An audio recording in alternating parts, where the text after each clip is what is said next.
I did this video because it's an example of how you can be doing something and it just goes astray. It just becomes garbage, and how you can take that garbage and still pull something out of it. I was going to show you how you can use salt water by mixing salt in water and mixing that in with your paint uh, and painting that on top of a wet piece of paper, how it will smear or run on you. You can see at the top of that how it runs, which is interesting.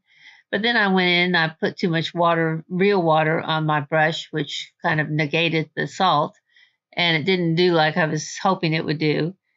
And so I just started playing around with it and trying to add a little bit more salt, but there was too much water on there. Um, and all these little processes, there's a certain amount of oh, playing with it that you have to do. You have to get used to. But I was playing with this, and I thought, oh, I'll just take this now, and I'll drop some alcohol on it. Well, I dropped some alcohol on it. You see with my pencil, and it made little dots, and but it wasn't that good. So I went over it with a stencil, and I didn't like it. So then I went over it with a layer of paint, and I didn't like that. But so while it was still wet, I took the same stencil and put it down at random, and then blotted it. So it gave it the shadow of the stencil. But I still didn't like that. So I tried to add a little bit of red and a little bit of purple on top of that. And then I dropped some alcohol again. But this time the alcohol worked a little bit better. And so once it dried, I thought, well, I'm going to try to pull this out.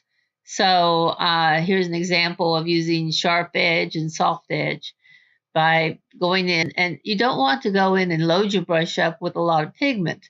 You want to do this in layers. In other words, do one layer and then come in with the second layer once it's dry, and a lot of times change your color a little bit.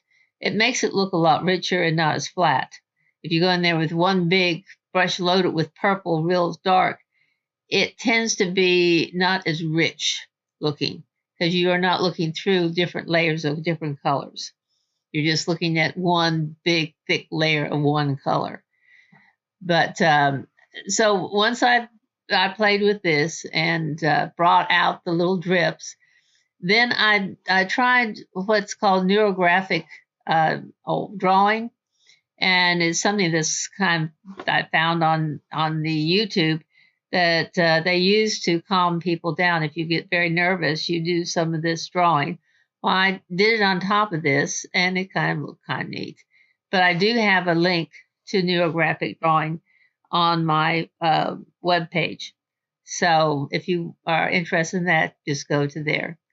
But in the meantime, just have fun, just playing with things and keeping your mess ups because sometimes they will become a part of something very good.